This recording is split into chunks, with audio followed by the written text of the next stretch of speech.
ये जानते हैं नवरात्रि पूजा चौकी विसर्जन विधि।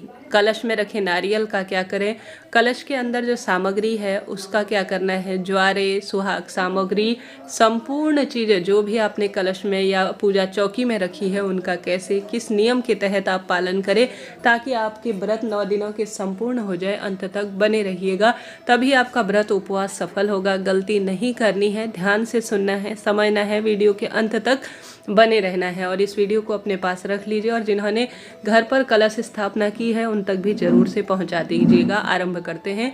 सबसे पहले तो कलश की जो चौकी है उसे कब हटाना है।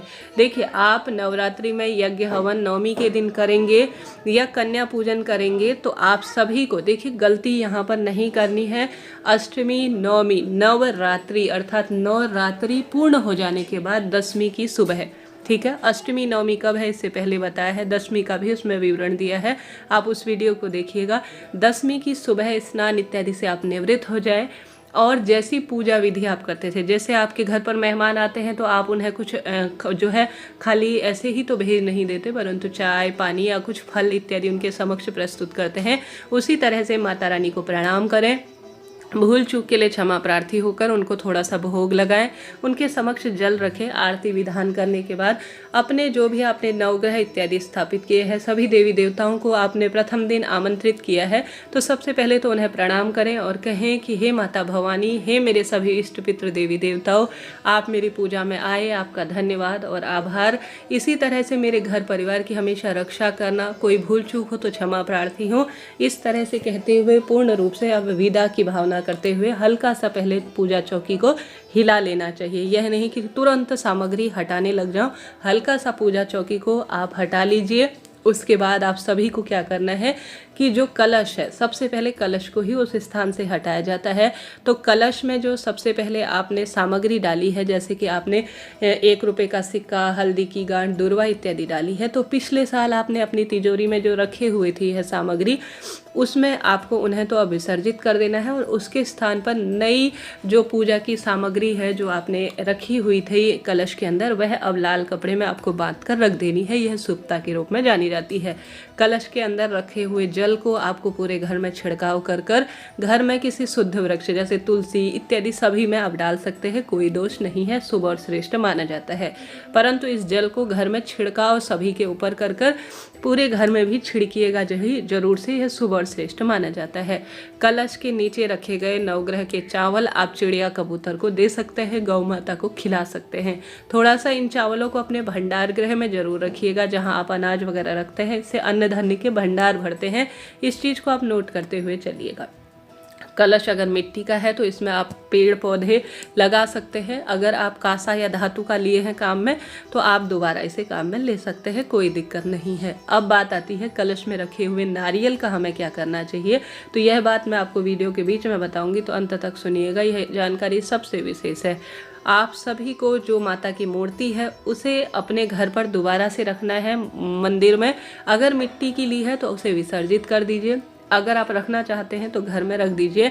माता की चुन्नी इत्यादि भी माता को ही घर में उड़ाकर रखिएगा। सुहाग सामग्री थोड़ा बहुत आप कन्याओं को दे सकते हैं, नहीं तो आप अपने पास ही रखें, यह माता का प्रसाद है, कोई दिक्कत टेंशन की बात नहीं है। माता सुख सौभाग्य देने वाली है, इसे आप अपने रक्त संबंधी अपने कुटुंबजन जो है जैसे देवरानी जेठानी को भी दे सकते हैं, सौभाग्य के लिए बहुत ही शुभ रहता है। दक्षिणा आपने रखी है तो कन्याओं को वितरित कर सकते हैं या स्वयं भी आप जो है थोड़ा बहुत चीज़ें दान दे सकती हैं, जो कि दान पाने योग्य पंडित जी कहे गए हैं, या पंडिताइन जो सौभाग्यवती हैं और साथ ही माता की सेवा पूजा में लगी रहती हैं तो उनको आप दान में दे सकते हैं। नहीं तो आप सभी जो है पंडित जी को ही इन्हें दान दे देंगे तो ज़्यादा सुख सौभाग्य के रूप में इसे जाना जाएगा। फूल पत्ती या माता को समर्पित की हुई जो छोटी मोटी सामग्री है जो कि आप सभी को या तो पवित्र नदी में विसर्जित करनी है या पीपल, आंवला, बड़, बेलपत्र इन पवित्र वृक्षों के नीचे आपको रख देना है। परंतु बेलपत्र यह जो वृक्ष हैं इनके नीचे या पवित्र नदी में इनको विसर्जित करने का भी दोष है, दूषित होता है। पेड़ के नीचे रखते हैं तो हवा इत्यादि चलती है तो यहाँ वहाँ यह बिखरते रहते हैं तो यह पैरों में आते हैं तो इसका दोष है। इससे अच्छा आप यह करें कि अपने घर पर ही गमला एक ले लीजिए या अपने घर पर ही कोई स्थान है तो वहाँ पर आप गड्ढा खोद कर इन्हें जो है दबा दीजिए। जैसे फूल पत्ती कलश पे रखी हुई पत्तियां हैं या आपके 9 दिन की माचिस रुई बाती इत्यादि रखी हुई है तो उसे आप सभी रख दीजिए अपने घर के गमले में। गमले में मिट्टी बुरक देंगे तो धरती से उत्पन्न यह वस्तु धरती पर ही समाहित हो जाएगी और इसका सर्वश्रेष्ठ आपको फल मिलना आरंभ हो जाएगा। यह कार्य करें। ज्वारे आपने उगाए हैं तो ज्वारे अपने सर पर आप मस्तक पर थोड़ा बहुत धारण करें। कुटुंबजनों को भी आप इसे धारण करने के लिए कहें। साथ के साथ आप सभी को विशेष तौर पर इसे अपने घर के गमले में ही छोड़ देना चाहिए। धरती की वस्तु है, धरती पर ही समाहित हो जाएगी। चाहे तो किसी पेड़ के नीचे या आप नदी में ही प्रभावित कर सकते हैं। यह भी श्रेष्ठ कार्य माना जाता है, कोई दिक्कत की बात नहीं है।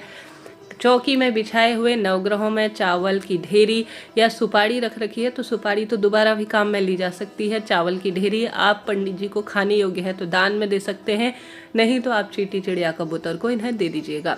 अगर आपने वस्त्र जमीन पर बिछाया है पाटे के ऊपर तो वह हमेशा ही काम आता है, उसे कई बार आप काम में ले सकते हैं। तो इस तरह से आप यह कार्य करें। बात आती है कलश पर रखे हुए नारियल का क्या करना है। तो नारियल आप सभी, अगर कलश में रखा हुआ नारियल है तो उसे तोड़ना नहीं चाहिए। हमारे क्षेत्र में तो यही कहा जाता है। कई क्षेत्रों में इस नारियल को तोड़कर प्रसाद बनाकर कन्याओं को वितरित कर दिया जाता है, स्वयं भी ग्रहण कर लिया जाता है। तो आप यह भी कर सकते हैं, कोई दिक्कत की बात नहीं है। कई भक्तजन, जो कि वेद शास्त्र में सर्वोत्तम माना जाता है, कलश पर रखा हुआ नारियल लाल कपड़े में बांधकर अपने घर की तिजोरी या अपने व्यापार स्थल पर रखना चाहिए या घर के दरवाजे पर भी सुख सौभाग्य के लिए रखने से बरकत होती है और सुख सौभाग्य का वरदान मिलता है। अपने घर की तिजोरी में रखा हुआ नारियल आप विसर्जित कर दीजिए और नया नारियल जो है उसके स्थान पर रख सकते हैं। एक दूसरा नारियल लाकर आप कन्याओं को भोग स्वरूप, हवन में भोग स्वरूप और माता को भोग में आप दे सकते हैं प्रसाद रूप में। यह भी शुभ और श्रेष्ठ माना जाता है। कभी भी महिलाओं को नारियल नहीं तोड़ना चाहिए, यह साक्षात माँ लक्ष्मी का स्वरूप प्रतीक माना जाता है। तो अपने घर की तिजोरी या दुकान स्थल पर नवरात्रि का श्रेष्ठ नारियल आपको रखना चाहिए। सुख सौभाग्य श्रेष्ठता के रूप में यह जाना जाता है। नवरात्रि से संबंधित यह जानकारी आशा है, उम्मीद है आपके लिए कारगर रही होगी। अखंड ज्योति का क्या करना है। तो अखंड ज्योति को आप सभी, अब अखंड ज्योति नवरात्रि पूर्ण हो जाने के बाद अपने हाथों से कभी नहीं बुझाएं, इस बात का ध्यान रखिए। अखंड ज्योत आपने जला रखी है तो उसमें तेल डालना, घी डालना आप बंद कर दीजिए। अब आपकी साधना पूर्ण हो चुकी है। जितना उसमें तेल है वह धीरे धीरे जलता चला जाएगा और धीरे धीरे खुद ही वह पूर्ण रूप से वहीं पर जो है बंद हो जाएगा, बुझ जाएगा, पूर्णता की ओर हो जाएगा, कहने का अर्थ है। और उसमें बचा हुआ तेल अगर आप शरीर पर लगाते हैं तो यह अभिमंत्रित तेल है। इससे रोग दोष कष्ट संकट पीड़ा का भी नाश होता है। आशा है, उम्मीद है नवरात्रि से संबंधित यह वीडियो आपके लिए कारगर, उचित, उपयोगी रही होगी। फिर भी कोई प्रश्न है तो आप कमेंट्स में पूछिएगा। आपका अपना चैनल है, कोई भी बात हो नवरात्रि से संबंधित अगर आप पूछते हैं तो आपको सभी प्रश्नों का उत्तर मिल जाएगा, उस पर वीडियो बनाया जाएगा, आप पूछ सकते हैं। आपका अपना चैनल है। अंत में नवरात्रि की पूजा जहाँ हुई है, पूजा चौकी आपने उठाई है तो वहाँ पर आपको झाड़ू पोछा उस दिन नहीं करना चाहिए। हमारे क्षेत्रों में तो क्या किया जाता है कि उस स्थान पर एक छोटा सा दीपक लगाया जाता है माता रानी के स्वरूप के रूप में। तो यह बहुत श्रेष्ठ और शुभ माना जाता है, यह भी आप कर सकते हैं। आशा है, उम्मीद है यह वीडियो आपके लिए उपयोगी रहा होगा। तो कमेंट्स में जय माता